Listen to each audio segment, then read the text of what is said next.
করেছেন তারা অবশ্যই লাইক বাটনটি হিট করে যাবেন, যাতে অন্য মানুষজন আমাদের এপিসোডটি শুনতে পায়। তো ঘটনায় চলে যাই। সাল 2019।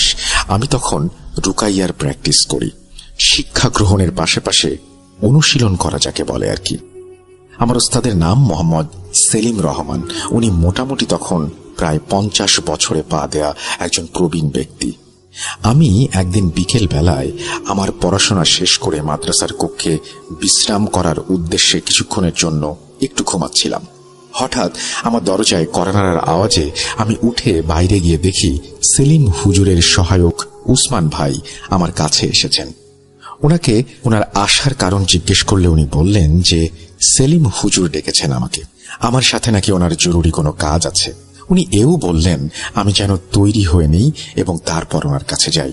উসমান ভাইয়ের কথা মতো আমি পরিষ্কার পাঞ্জাবি, টুপি, পায়জামা পরিধান করে গায়ে আতর লাগিয়ে বের হয়ে যাই সেলিম হুজুরের ঘরের উদ্দেশ্যে।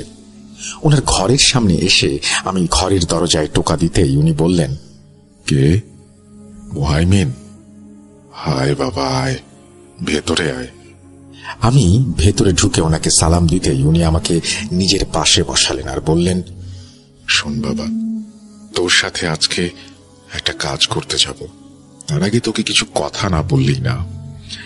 যাই দেখবি তাই সত্যি মানবি না, আবেগ দিয়ে কাজ করবি না, নিজের শিক্ষার ওপর ভরসা রাখবি, আল্লাহর কাছে নিজেকে সমর্পণ করবি এবং সর্বশেষ কখনো কারো কাছ থেকে নিজের কাজের জন্য কোনো প্রকার হাদিয়া নিবি না। তুই যদি আমার এই কথা না মানিস তাহলে তুই কিয়ামতের ময়দানে আমার কাছে বাধা থাকবি। আমি জি হুজুর বলে ওনাকে জিজ্ঞেস করি কাজটা কি। উনি বললেন, চল, রিক্সা নেই, রিক্সায় যেতে যেতে বুঝিয়ে দেব। উনি কারবালা রোডে রিক্সা ঠিক করলেন। যেতে যেতে উনি আমাকে বললেন, শোন, আমি সম্পূর্ণ কাহিনী জানি না। একটা মেয়ের সমস্যা। তার বাবা গত 10-12 দিন ধরে মাদ্রাসার গেটে এসে ধর্ণা দিয়ে যাচ্ছিলেন। মেয়ের জন্য সাহায্য চাইতে আসেন উনি।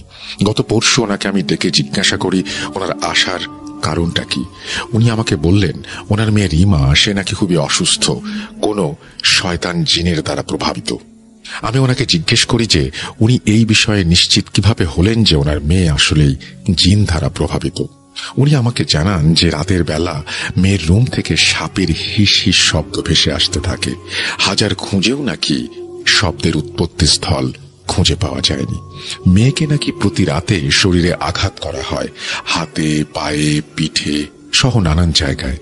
মেয়েকে জিজ্ঞেস করলে সে বলে এই সর্প নাকি তাকে বাঁচতে দেবে না। আমি মেয়ের বাবাকে জিজ্ঞেস করেছিলাম এই সর্প আসলে কি। উনি আমাকে এই বিষয়ে কোনো নিরেট তথ্য দিতে পারেননি। উনি শুধু আমার পায়ে পড়া বাকি রেখেছিলেন যেন ওনার মেয়েকে সাহায্য করি। তাই দেখতে যাচ্ছি যে আসলে কি হয়েছে। আমি সেলিম হুজুরকে বললাম, কি যে বলেন ওস্তাদ, সর্প আবার কি? দেখেন মেয়ে লেখাপড়া করতে চায় না বলে বাহানা করছে। হুজুর আমাকে বললেন আমি যেন মুখ সামলে কথা বলি, কারণ মেয়েটা নাকি অলরেডি মাস্টার্স পাস।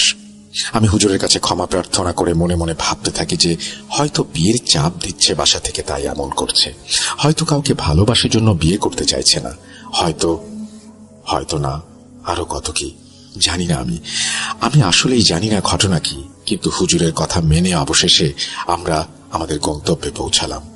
হুজুর রিমার বাবাকে মোবাইল ফোন করলে উনি 5 থেকে 7 মিনিট পর এসে আমাদের নিয়ে গেলেন আমাদের বাসায়।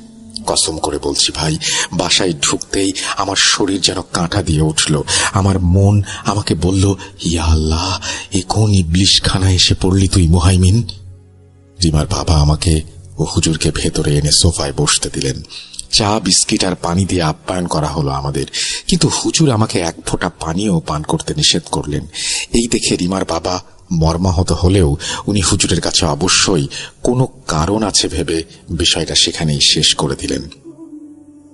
এরপর আমরা রিমার বাবার কাছে রিমার সাথে দেখা করার জন্য অনুমতি চাইলে উনি আমাদের রিমার ঘরে নিয়ে যান। রিমা আগে থেকেই তৈরি ছিল, মাশাআল্লাহ। বোরকা পরিয়ে পরিপূর্ণ পর্দার সাথে তাকে আমাদের সামনে নিয়ে আসা হয়। হুজুর রিমার ঘরটা একটু পরিদর্শন করলেন। ঘরের ডান দিকে একটা বুকশেলফ, বামে বিছানা, পেছনে পড়ার টেবিল আর সামনে বসার জন্য চেয়ার। ডান পাশে বড় জানালা আর সামনে একটা বারান্দা। সবকিছুই সুন্দর, কিন্তু কেন যেন মনে হচ্ছিল এই বাসায় আলো আসে না। এই বাসায় রহমত নেই, এই বাসার উপরে অভিশাপ বিরাজমান। হুজুর রিমার সামনে বসলেন, রিমা তাকে সালাম দিল। হুজুর সালামের উত্তর দিয়ে আমাকে ইশারা করলেন। আমি রিমার মাকে রিমার হাতের কনিষ্ঠাঙ্গুলি চেপে ধরতে বলি আস্তে করে। হুজুর ওনার মতো করে বিড়বিড় করে আয়াত পড়তে শুরু করলেন। কিছুক্ষণের মাঝেই রিমা গর্জন করতে করতে দম নিচ্ছিল। পরক্ষণে সে একদম শান্ত হয়ে গেল। হুজুর জিজ্ঞাসা করলেন রিমাকে, কি নাম? রিমা বললেন, নাম সেলিম।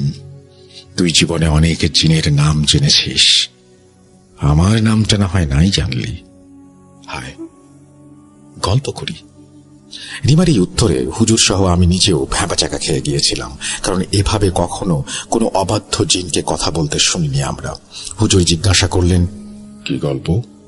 রিমা বলতে শুরু করলো, সেলিম, আমি তোকে সবই বলবো, আমি কিছু লুকাই না, কারণ আমার জানিয়ে খেলতে অনেক ভালো লাগে।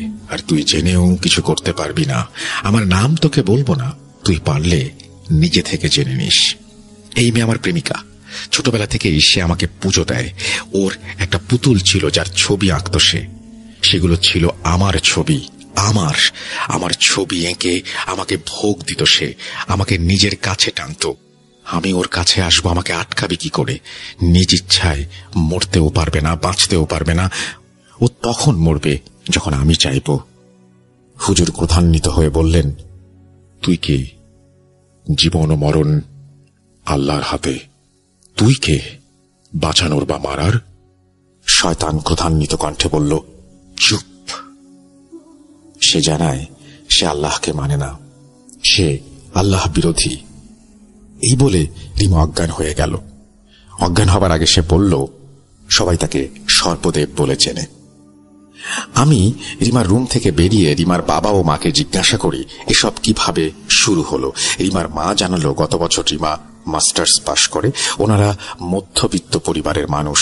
রিমার বিয়ের কথা তোলেন ওনার মাস্টার্স পরীক্ষা শেষ হবার পরে পরিবার। এরপর থেকে রিমার এই দশা। যেদিন বিয়ের কথা তোলা হয় সেদিন রাতে রিমা নাকি তার মায়ের রুমে গিয়ে তার মাকে ডেকে বলে সে ঘুমাতে পারছে